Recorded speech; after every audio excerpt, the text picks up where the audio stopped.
A história da Segunda Guerra Mundial. Roleta russa. Distribuição Sinapse.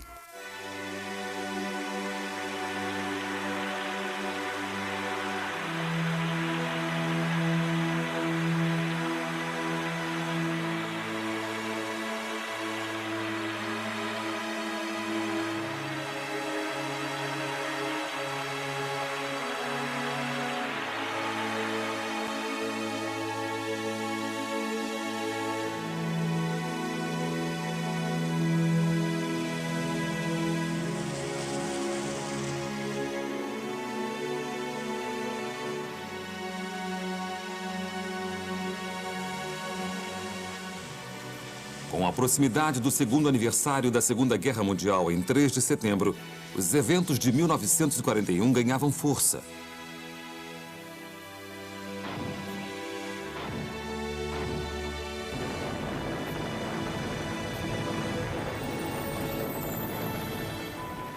Na Europa, o curso do conflito desviou dramaticamente quando Adolf Hitler, depois de não conseguir invadir a Grã-Bretanha, virou suas atenções para o Oriente. Em 22 de junho de 1941, os alemães invadiram a Rússia, quando Hitler deu ordem para iniciar a Operação Barbarossa.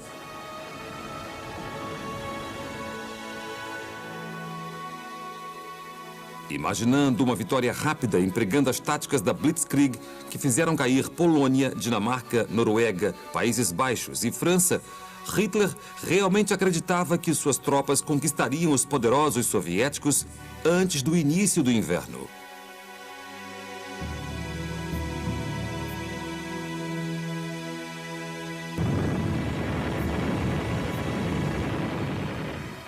Esse seria um grande erro de julgamento, já que o Führer subestimou totalmente a força do inimigo. E mais, todas as esperanças que ele tinha de que seus aliados japoneses atacassem a Rússia pelo leste, enquanto os nazistas avançavam pelo oeste, logo foram destruídas quando o Império do Sol Nascente se preocupou mais em guerrear com a China e em acordar um outro gigante adormecido chamado Estados Unidos da América.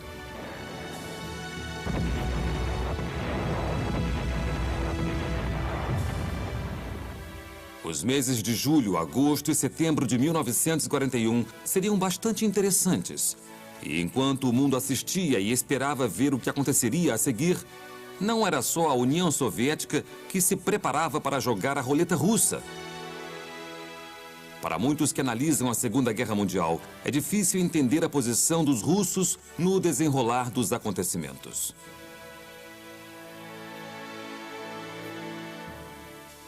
Até mesmo Winston Churchill, o primeiro-ministro britânico, descreveu a Rússia como um enigma envolto em mistério dentro de um enigma.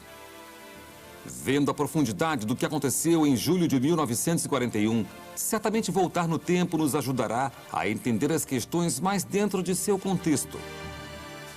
Tradicionalmente, no início do século XX, os russos mantinham laços com a Grã-Bretanha, também porque o czar Nicolau II era casado com a neta da rainha Vitória, Alexandra. Quando outro neto da rainha Vitória, o Kaiser alemão Guilherme II, ameaçou a paz na Europa, os russos se uniram aos britânicos no início da Primeira Guerra Mundial, em 1914. Mas quando os campos de batalha de Ypres e de Somme ficaram ensopados de sangue dos jovens lutando nas trincheiras, o poderoso Império Russo desabou rapidamente. E nas ruas de Moscou, o sangue russo era derramado nas mesmas medidas.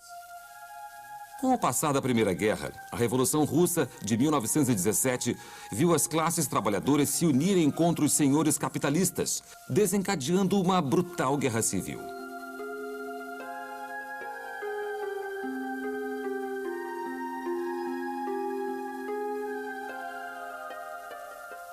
Perdendo muito para os alemães no fronte oriental e deteriorando as condições na frente interna, a tensão era grande. A decadência reluzente da família real estava em contraste total com a vida escassa das classes de lavradores.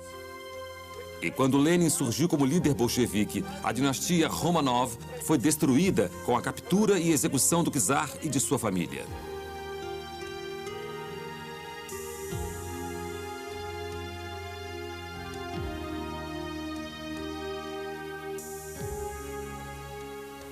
Foram tempos desesperados para o povo da Rússia, que viu a ascensão do comunismo e do Exército Vermelho, nomeado em homenagem aos que tiveram seu sangue derramado na guerra contra o capitalismo. Quando Lenin morreu em 1924, seu lugar foi ocupado por Joseph Stalin.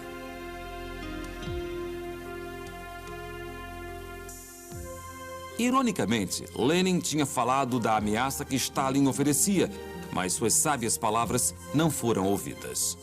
Na década de 20, Winston Churchill resumiu a situação com as palavras mais eloquentes e, sendo um oponente ao comunismo, ele declarou que, em se tratando de Lenin em relação ao povo russo, seu maior azar foi seu nascimento. Mas o segundo maior seria sua morte. E realmente foi o que aconteceu. Quando os russos ficaram sem Lenin e quando Stalin chegou ao poder, em questões de direitos humanos, havia pouca diferença entre o novo líder soviético e Adolf Hitler.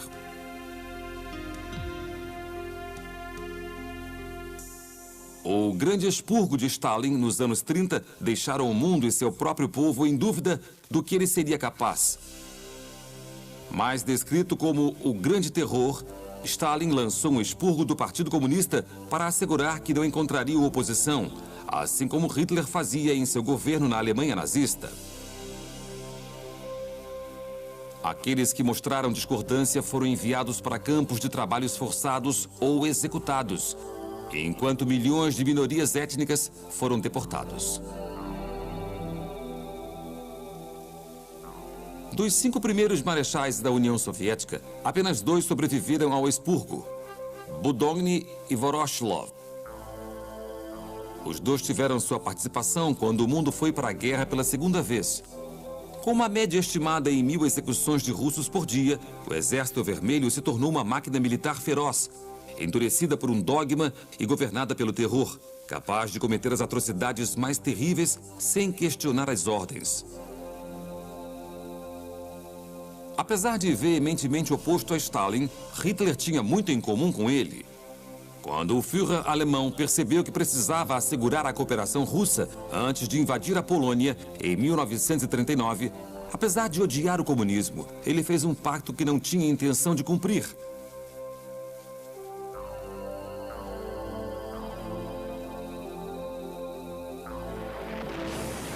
Esse seria sempre um dos pactos mais instáveis da história.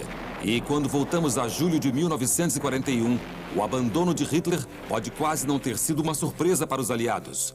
Mas foi um choque para os soviéticos, apesar do fato deles terem sido avisados várias vezes pela inteligência aliada sobre a iminente invasão.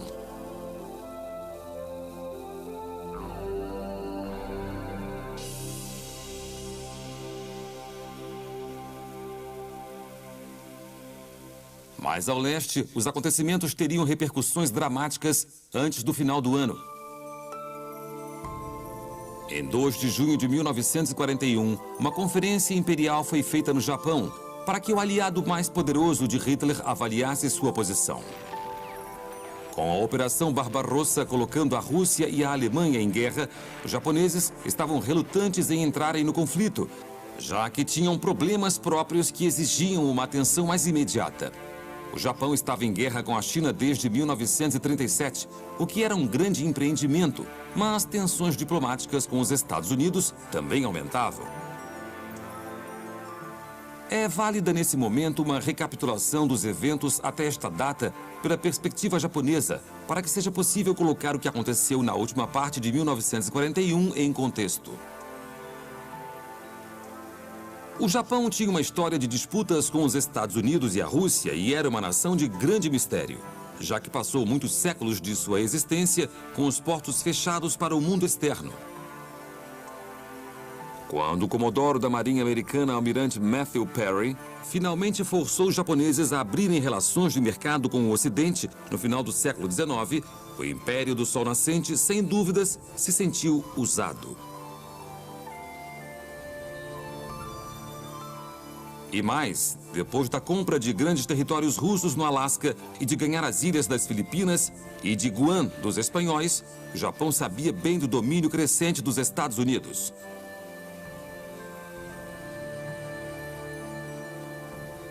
O Havaí também foi anexado e os americanos criaram uma base naval lá, pela qual poderiam facilmente alcançar seu território recém-adquirido do Pacífico. Não é surpresa, no entanto, que os japoneses tenham tentado melhorar seu poder militar, copiando seu exército dos franceses e prussianos e sua frota naval dos britânicos. E isso acabou sendo inútil quando a Rússia Imperial se aproximou da Coreia, um país que o Japão via como área de segurança. Quando a marinha japonesa atacou a frota russa em Port Arthur em 1904, eles tiveram grande vitória. No entanto, o novo século se tornava rapidamente precário na diplomacia. E apenas 10 anos depois, um caldeirão de conflitos em escala global explodiu na Primeira Guerra Mundial.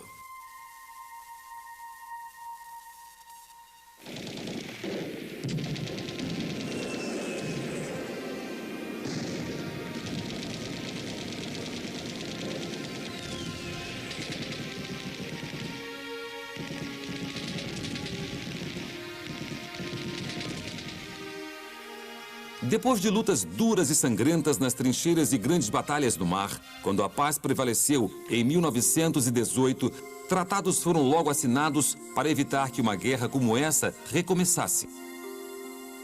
Mas enquanto o Tratado de Versalhes e suas medidas draconianas contra a nação alemã derrotada puseram Adolf Hitler e outros patriotas em ação, outro tratado causou descontentamento para os japoneses.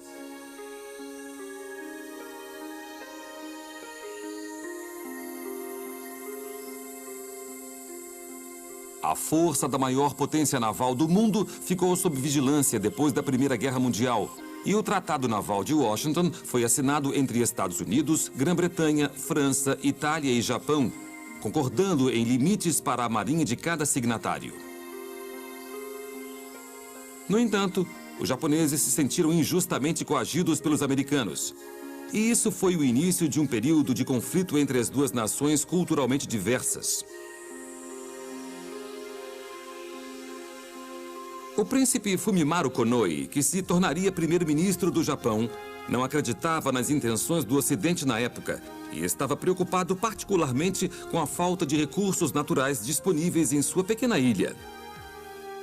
Konoe acreditava que as nações no Ocidente estavam protegendo seus próprios interesses e disse que, se cada país não tivesse igual acesso aos mercados internacionais, a nação japonesa, pobre em recursos, não teria escolha senão destruir o status quo em nome da autopreservação.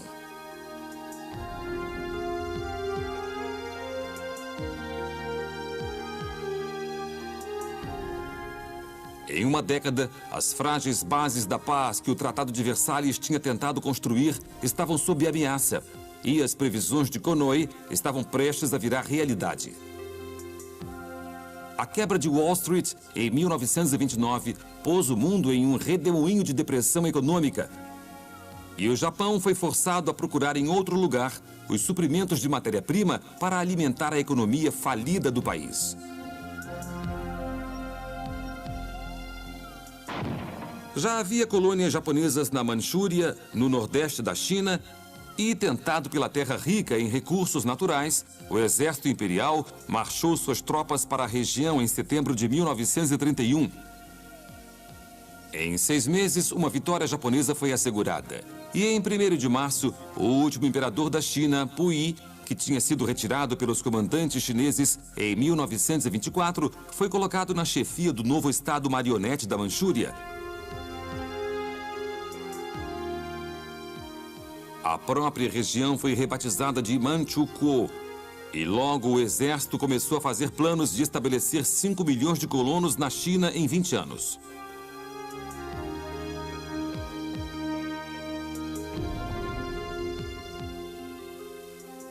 Os novos colonos foram colocados para construir minas de ouro, carvão e minério de ferro, que ajudariam a abastecer a expansão do Japão.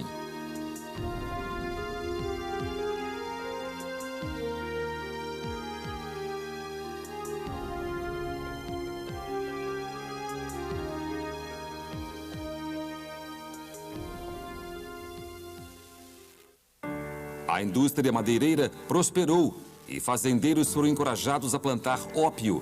A venda dele ajudaria a financiar o exército imperial. Houve um aumento dramático no consumo de ópio e logo um quarto da população da Manchúria estava viciado.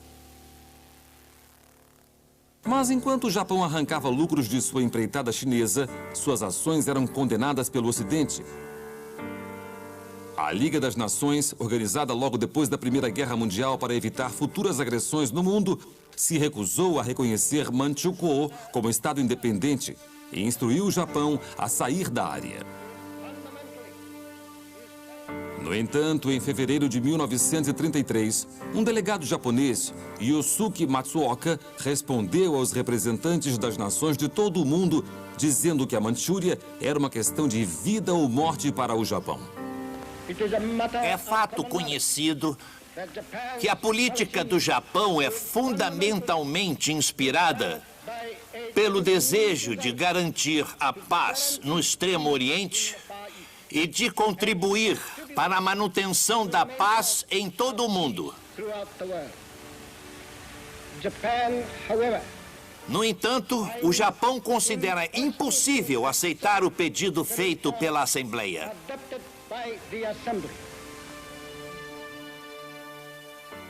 Quando Matsuoka saiu da sala, isso marcou a retirada do Japão da Liga das Nações e o início das relações complicadas com o Ocidente. Em 1936, o Japão renunciou ao Tratado de Washington. E em 1937, depois de 6 anos de batalhas esporádicas, o conflito entre China e Japão aumentou em tamanho e intensidade. Em 7 de julho, as tensões aumentaram entre as tropas do líder chinês Chiang Kai-shek e o exército imperial do Japão. Um incidente na ponta Marco Polo, ao sul de Pequim, levou a uma guerra entre os dois países.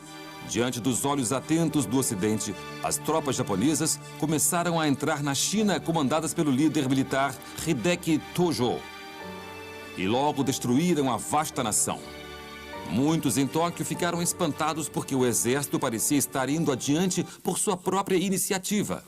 E o príncipe Konoe, que agora já tinha se tornado o primeiro-ministro do Japão, percebeu que seu governo tinha pouco ou nenhum controle sobre o exército.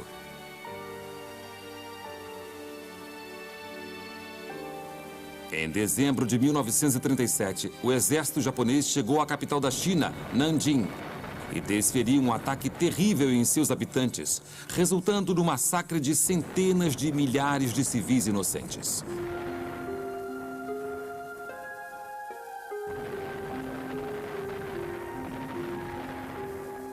Havia ocidentais na cidade no período que, como os chineses, começaram a fugir. E enquanto a cidade era envolta no caos, um evento particular marcaria o início de hostilidades ainda maiores entre Japão e Estados Unidos. Muitos militares e civis embarcaram na canhoneira Panay para fugir de Nanjing. E em 12 de dezembro de 1937, para o horror daqueles a bordo, aviões japoneses começaram a sobrevoar o navio, bombardeando. Quando as bombas estouraram o deck, muitos foram feridos e 3 americanos foram mortos. Foi um momento grave para as relações diplomáticas entre Estados Unidos e Japão. E, para piorar as coisas, a notícia do acontecido chegou logo ao presidente Roosevelt em Washington. Com uma demonstração tão clara de hostilidade, o presidente americano tinha todo motivo para declarar guerra. Mas enquanto as lembranças da Primeira Guerra Mundial ainda pairavam sobre o país, ele preferia uma postura isolacionista, distanciada do conflito. Enquanto isso, muitos japoneses expressaram seu remorso pelo incidente. O vice-almirante Isoroku Yamamoto pediu desculpas formais aos Estados Unidos pelo incidente do Panay. Ele era um homem de Harvard e passou um tempo como adido da Marinha nos Estados Unidos e sabia bem do poder considerável que a Marinha americana tinha. Ele também sabia mais que qualquer um dos perigos de entrar em guerra com uma nação poderosa como os Estados Unidos. Para alívio do governo japonês, na véspera do Natal de 1937, o presidente aceitou as desculpas de Tóquio.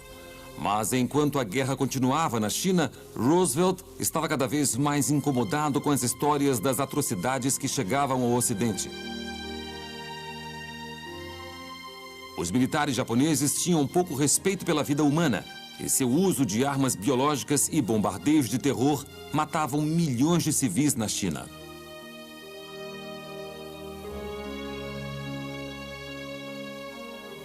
Depois dos japoneses incendiarem Chongqing em maio de 1939, matando 5.000 pessoas em 2 dias, os Estados Unidos reagiram decisivamente para evitar mais brutalidades japonesas.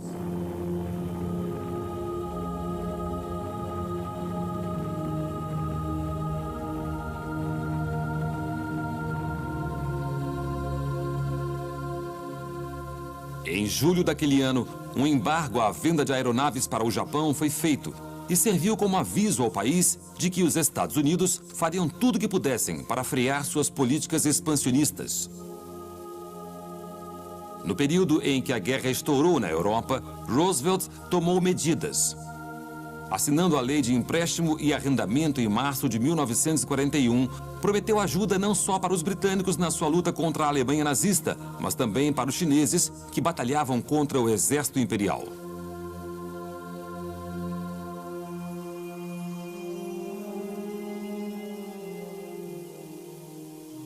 O líder da Frente Nacional Chinesa, Chiang Kai-shek, também pediu apoio. E no verão de 1941, o primeiro grupo de voluntários americanos, popularmente conhecidos como Tigres Voadores, estava em treinamento em aeroportos chineses.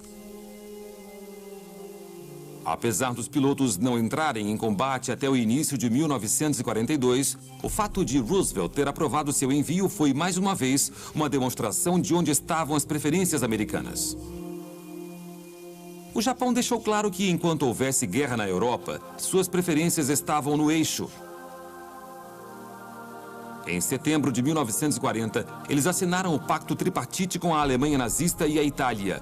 E na primavera de 1941, Matsuoka, o delegado que deixou a Sala da Liga das Nações, em 1933, acenava triunfante da sacada de Mussolini em Roma.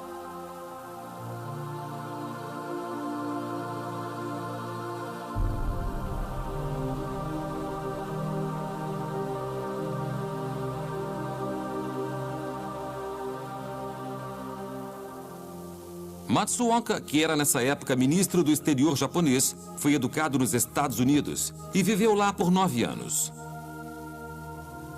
Mas apesar de sua experiência ocidental, ele era obcecado com a ideia de uma conspiração anglo-americana contra o Japão.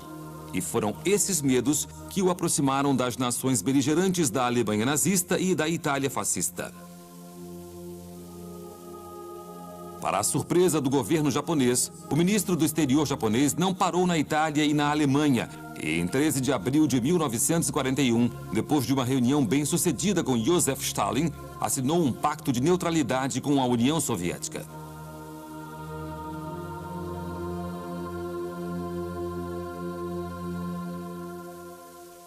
Certamente não era o que o governo japonês esperava e as autoridades ficaram desnorteadas com a nova política radical do ministro do exterior.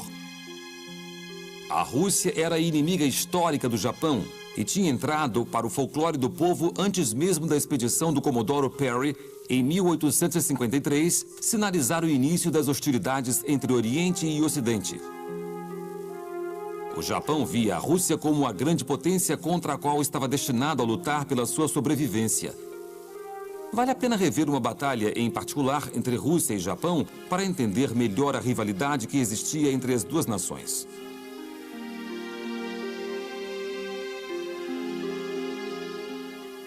A Mongólia, que fazia fronteira com a Manchúria japonesa, era estado marionete dos soviéticos desde os anos 20 e parecia haver pouca esperança de uma coexistência pacífica entre as duas regiões. A fronteira entre os dois territórios era disputada. E enquanto o Japão dizia que a fronteira seguia o rio Khalkhin-Gol, os soviéticos diziam que ela ia até perto da vila de Nomonhan, uns 16 quilômetros a leste do rio. A discussão continuou pelos anos 30 e havia confrontos militares frequentes entre tropas japonesas e tropas mongóis e soviéticas. Mas o acontecimento mais decisivo da Guerra de Fronteiras Soviético-Japonesa foi a Batalha de Khalkhin Gol.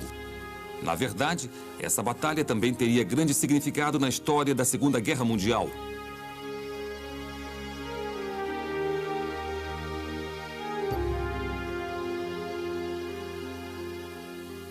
Na primavera de 1939, tanto a nação soviética quanto a japonesa reuniam forças de cada lado de Khalkhin Gol.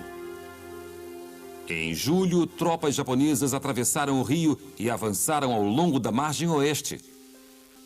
Eles encontraram feroz oposição liderada por um comandante soviético relativamente desconhecido na época. Georgy Zhukov era filho de um sapateiro de aldeia e viveu uma vida de camponês até se alistar no exército. Durante a Primeira Guerra Mundial, ele provou sua habilidade militar e logo foi promovido a oficial por sua bravura na batalha.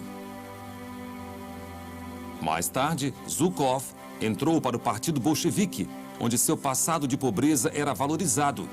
E ele foi um dos poucos oficiais que sobreviveram ao grande expurgo de Stalin no Exército Vermelho. Reconhecido por seu planejamento detalhado, sua disciplina e por não desistir da batalha, Zhukov se tornaria um dos maiores generais da União Soviética e certamente fez o Japão desistir de arrumar briga com os soviéticos de novo.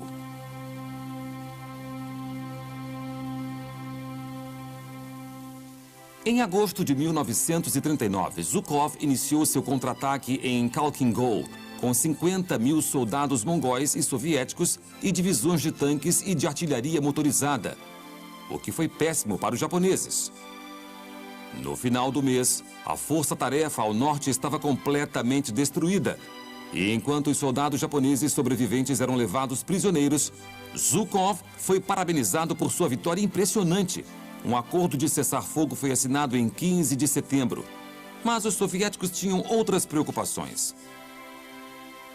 Stalin tinha novos compromissos no leste europeu, tendo concordado em fazer parte da invasão nazista à Polônia, e o Exército Vermelho agora era levado a um campo de conflito totalmente diferente. 2 semanas depois da invasão inicial de Hitler ao país, em 17 de setembro de 1939, os soviéticos invadiram o leste da Polônia para o horror daqueles já lutando contra as forças alemãs.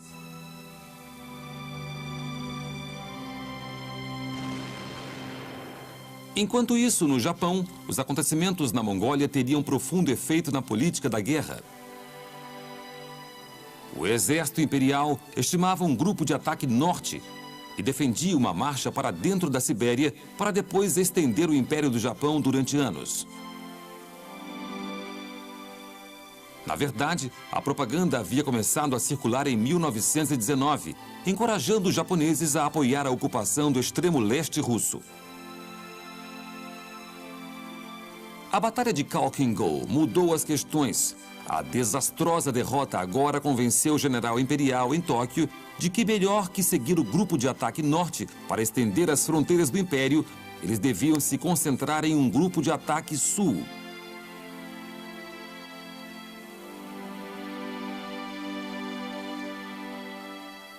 Essa estratégia, ajudada pela Marinha, levaria o Japão aos ricos territórios do Pacífico Sul, onde estavam muitos postos avançados do Império Britânico e dos Estados Unidos, e mudaria o curso da Segunda Guerra Mundial.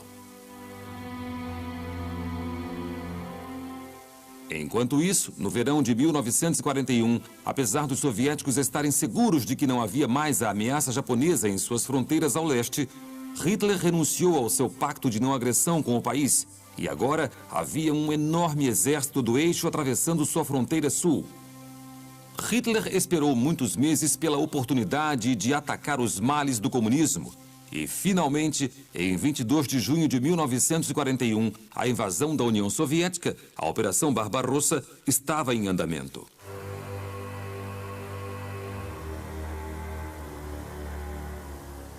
As forças armadas alemãs foram divididas em 3 grupos do exército, norte, sul e centro, e tinham o objetivo de alcançar os Montes Urais ao norte e o rio Volga ao sul. O Grupo Norte do Exército marcharia pelos países bálticos e tomaria ou destruiria a cidade de Leningrado, agora é conhecida como São Petersburgo. Esse grupo seria comandado por Wilhelm von Lieb, um general de quem Hitler não gostava por suas atitudes antinazistas, mas que tinha conquistado seu lugar na direção da Barbarossa depois de seu grande sucesso durante a Batalha da França. Enquanto isso, o Grupo Sul do Exército atacaria pelo centro agricultor da Ucrânia, tomando Kiev, antes de continuar em direção a leste para Stalingrado, no rio Volga, e no Cáucaso rico em petróleo. O Grupo Sul seria liderado por Gerd von Rundstedt, que viu a ação na Polônia e na França, e também ajudou a planejar a invasão da Grã-Bretanha na Operação Leão Marinho. Feder von Bock, que liderou um exército para o norte da Polônia em 1939, comandaria o Grupo Central do Exército, e seria o grupo de Bock que avançaria para Smolensk e depois para a almejada Moscou.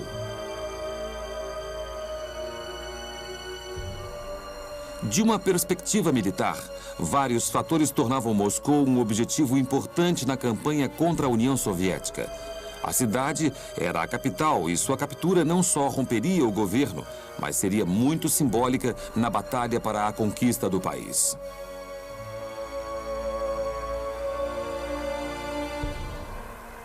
Moscou também era um grande centro industrial e um ponto importante na rede de ferrovias soviética, o que significava que, se fosse perdida para os nazistas, as ligações com o resto do país seriam cortadas. Leningrado ficaria vulnerável a noroeste e o contato soviético com o sul seria terrivelmente enfraquecido, ameaçando a defesa da Ucrânia.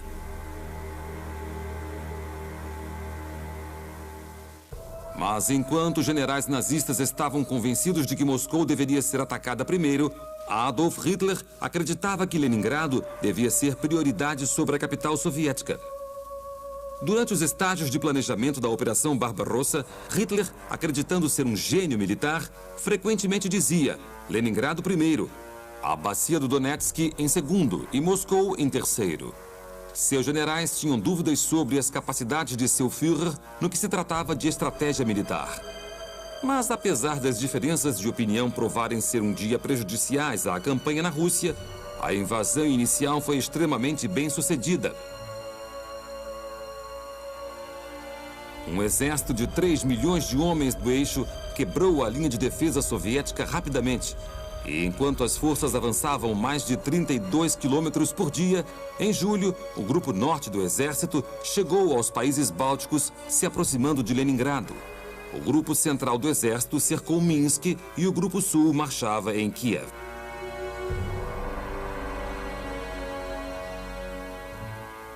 Stalin, enquanto isso, estava em Moscou, paralisado pelo rápido avanço do inimigo, mal acreditando que Hitler estava atacando a poderosa União Soviética.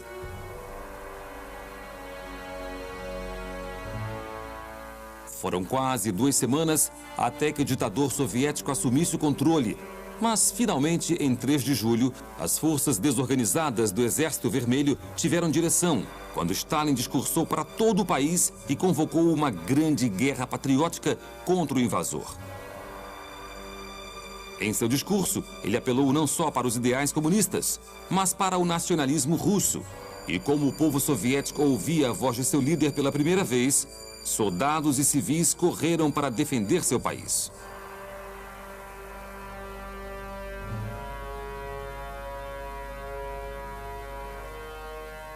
Em 10 de julho, as forças de defesa soviéticas foram reorganizadas em uma estrutura de 3 grupos de comando.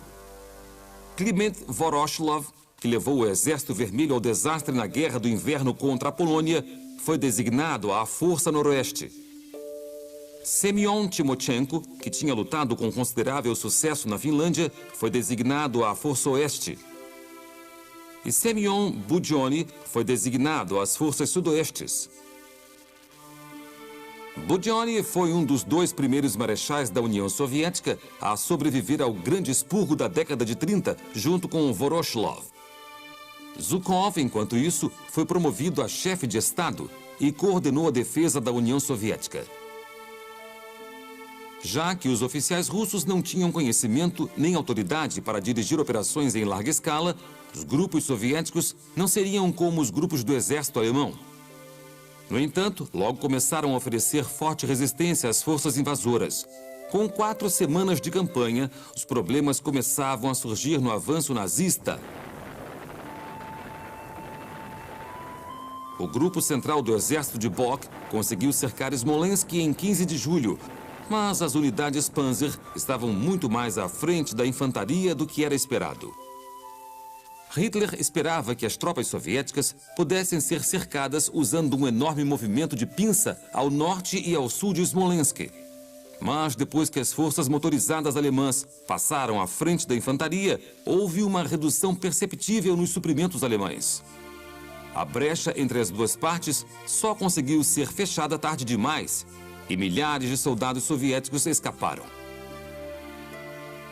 Agora havia medo de que os russos pudessem enviar reforços entre os panzers do grupo central do exército e suas unidades de apoio. E enquanto o grupo sul do exército encontrava problemas a caminho de Kiev, com oposição mais forte do que o esperado, Hitler tomou uma decisão radical. Para descontentamento dos comandantes no grupo central do exército, Hitler decidiu parar o avanço em Moscou e concentrar toda a força militar no ataque a Kiev, ao sul, e a Leningrado, ao norte. Em 19 de julho, Hitler lançou a Diretriz 33, instruindo os panzers do Exército Central a se unirem às tropas de Rundstedt, ao sul.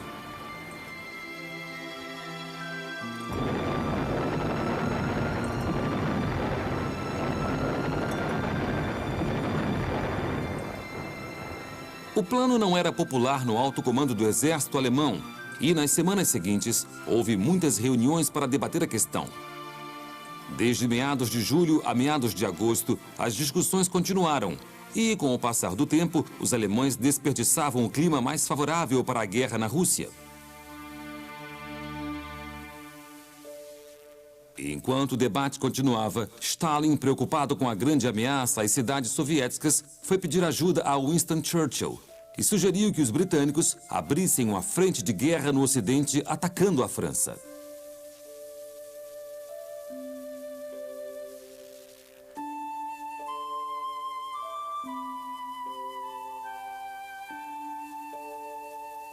Mas, apesar do bombardeio nazista às ilhas britânicas ter arrefecido, Churchill não estava em condições de ajudar os soviéticos a lutar suas batalhas.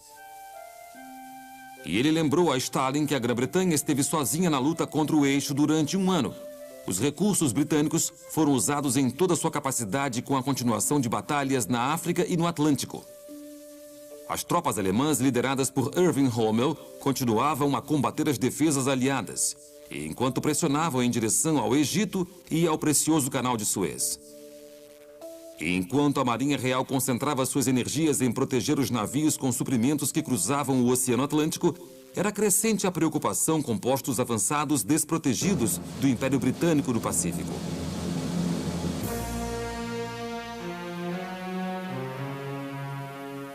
Malásia, Birmânia, Singapura e Hong Kong eram colônias britânicas preciosas e estavam vulneráveis a ataques, enquanto o Japão continuava aliado à Alemanha.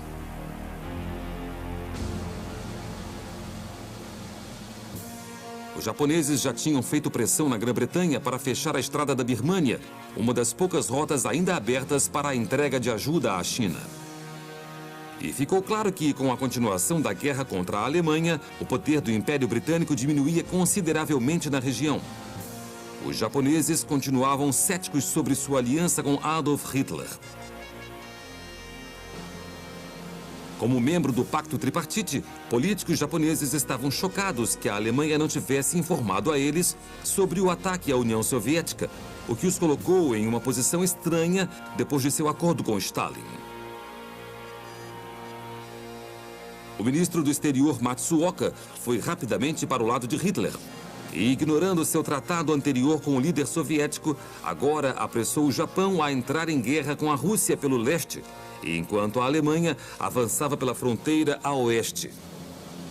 O governo estava agora exasperado com o ministro do exterior e queria se livrar dele para que o primeiro-ministro Konoye, junto com todo o gabinete, renunciasse em julho de 1941 e se formasse um novo governo sem ele. Mas, apesar da ausência de Matsuoka ter sido um alívio para muitos em Tóquio, Konoye ficou preocupado porque o Japão se dirigia muito rápido para uma guerra que logo seria inevitável. O Império Oriental já havia espalhado propaganda apoiando uma esfera de coprosperidade da Grande Ásia Oriental para conseguir apoio a essa aventura no sul do Pacífico.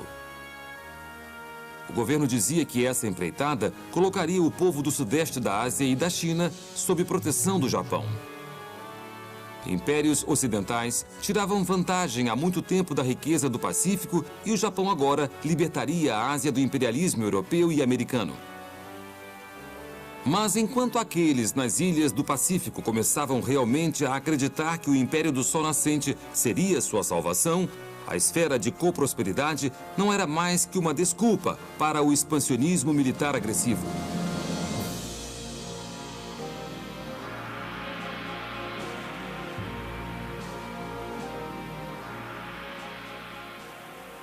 No início de julho, a inteligência americana captou uma mensagem de uma conferência imperial no Japão que dizia que a preparação para um avanço ao sul deveria ser reforçada.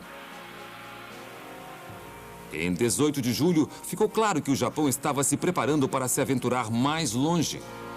Seu primeiro alvo seria parte do Império Colonial Francês, a Indochina, que incluía grande parte do Vietnã e também Camboja e Laos, e era administrada pelo regime pró-eixo de Vichy, depois da queda da França em 1940.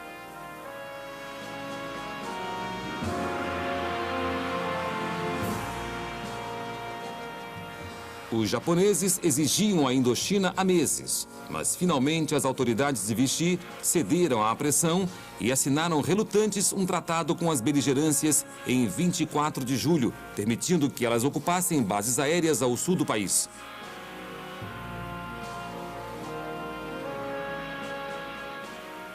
Isso agora colocava o Japão ao alcance fácil das colônias britânicas e das bases militares americanas.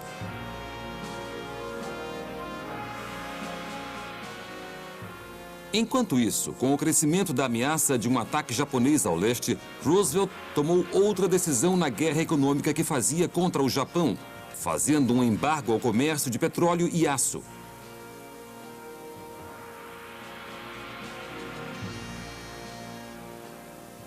Dando ao Japão um ultimato para se retirar inteiramente da China e da Indochina e renunciar ao seu tratado com a Alemanha e a Itália, o embargo teve efeito a partir de 1º de agosto.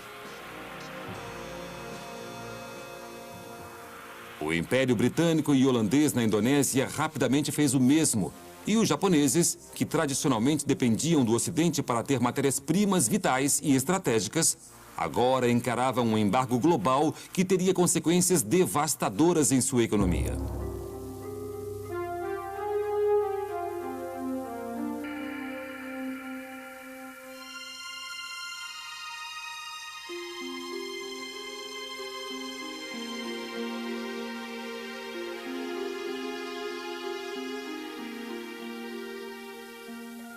O Japão só tinha estocado petróleo suficiente para 2 anos. E sem esperança de preencher esses estoques com os Estados Unidos, o chefe de Estado Naval Imperial japonês, Ozami Nagano, anunciou que não havia escolha senão lutar para quebrar os grilhões de ferro que estrangulavam o Japão.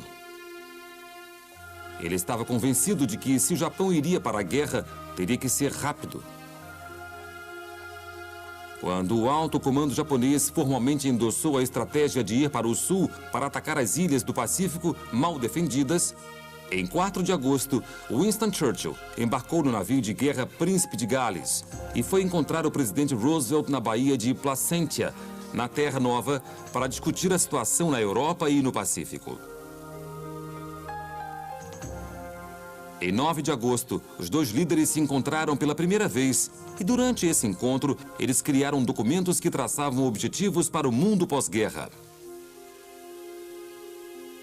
A Carta do Atlântico advogava a liberdade do desejo e do medo. o desarmamento de nações agressoras e a cooperação econômica global.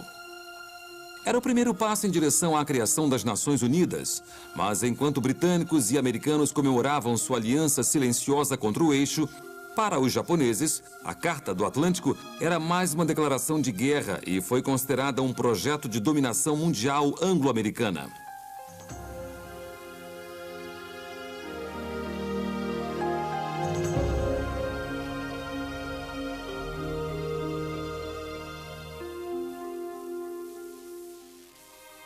Uma conferência imperial em 6 de setembro concluiu que se as negociações não resolvessem a questão do suprimento de petróleo, começariam as hostilidades contra os Estados Unidos, a Holanda e a Grã-Bretanha em meados de outubro.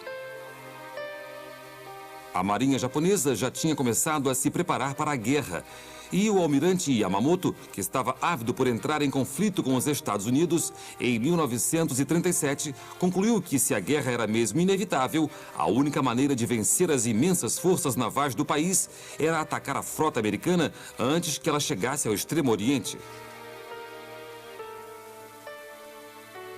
Espiões no Havaí enviavam informações da base aérea naval de Pearl Harbor para que o plano de ataque fosse aprimorado. Enquanto os Estados Unidos se concentravam em aumentar forças e defender suas bases no Pacífico, parecia que não faziam ideia dos riscos mais perto de casa.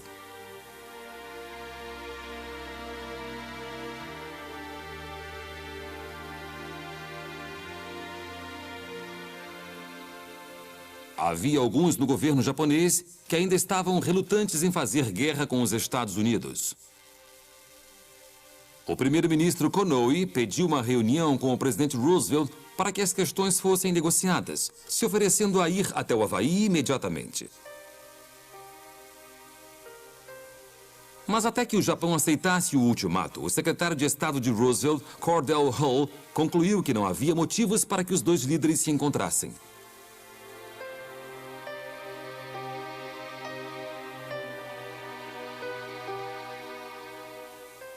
Com os acontecimentos no Pacífico e o Japão pronto para a guerra, na Rússia, a pausa para debate que causou atraso na ofensiva alemã finalmente terminou. Hitler se recusou a ceder diante da oposição militar aos seus planos. E enquanto os panzers do Grupo Central do Exército iam para o sul para encontrar o exército de Rundstedt avançando em Kiev, em 23 de agosto o ataque aconteceu.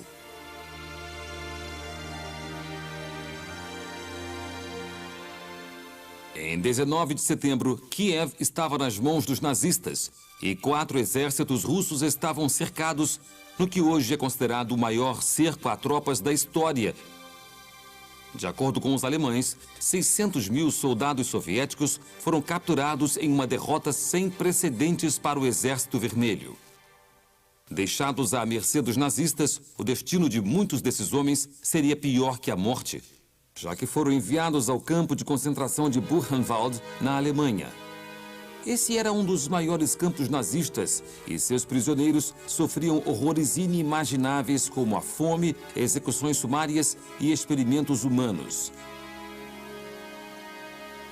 De todos os prisioneiros em Buchenwald, os russos seriam tratados especialmente mal, já que, na opinião de Hitler, eles eram uma raça subhumana que devia ser varrida da face da terra.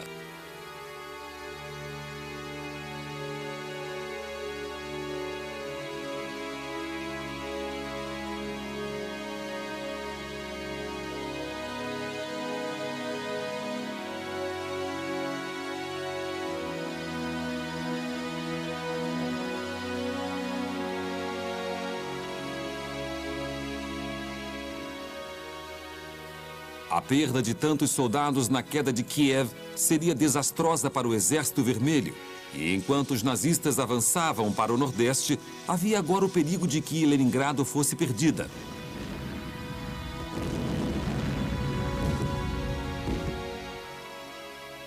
O general nazista Loeb, liderando o Grupo Norte do Exército, recebeu apoio de tanques do Grupo Central e, no final de agosto, o 4º Exército de Panzers atravessou as defesas soviéticas e estava a 48 quilômetros de Leningrado.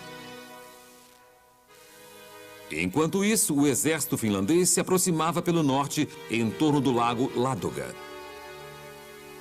Os soldados da Finlândia tiveram importante papel no sucesso da campanha em Leningrado.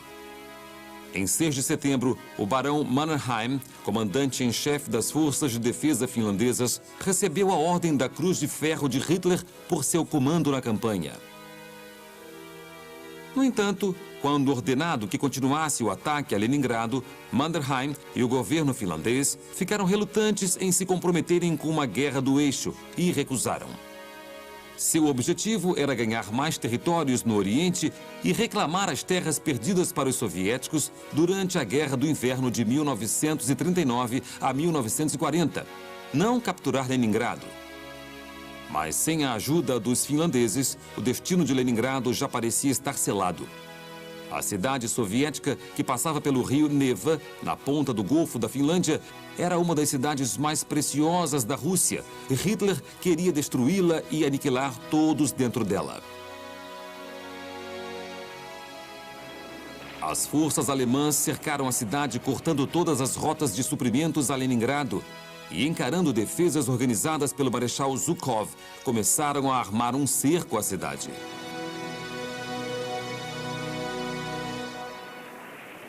No caos dos primeiros meses de guerra, nenhum plano de retirada foi preparado para os habitantes de Leningrado. E quando os suprimentos de comida diminuíram, logo centenas de milhares de pessoas morriam de fome.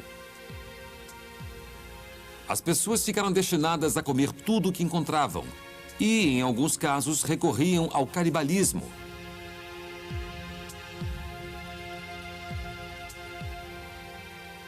Em 22 de setembro, Hitler anunciou: "Não temos interesse em salvar vidas da população civil", e ordenou que a cidade fosse apagada da face da terra.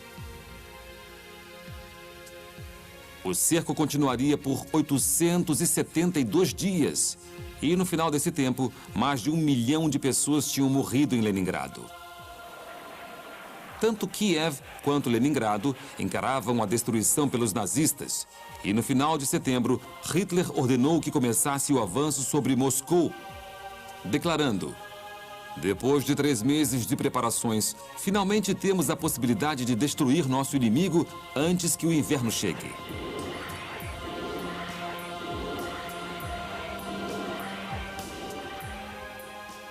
Mas enquanto os soviéticos continuavam a se manter firmes e a primeira neve começava a cair na frente oriental, uma vitória alemã sobre a União Soviética ainda estava longe de acontecer. O duro inverno russo seria uma promessa de desastre para a guerra de Hitler ao comunismo. E a batalha que os nazistas esperavam acabar em meses só estava começando.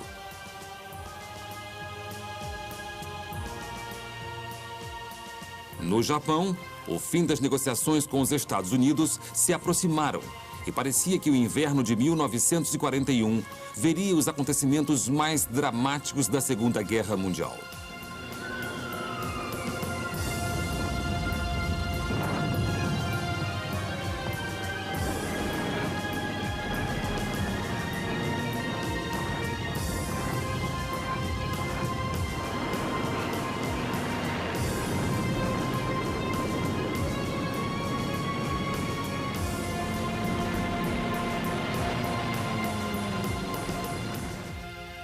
Em 7 de dezembro de 1941, os japoneses, temendo pela sobrevivência de seu império, finalmente desferiram seu ataque aos Estados Unidos. Quando a fumaça subiu em Pearl Harbor, ela marcou o início de um novo capítulo no conflito global.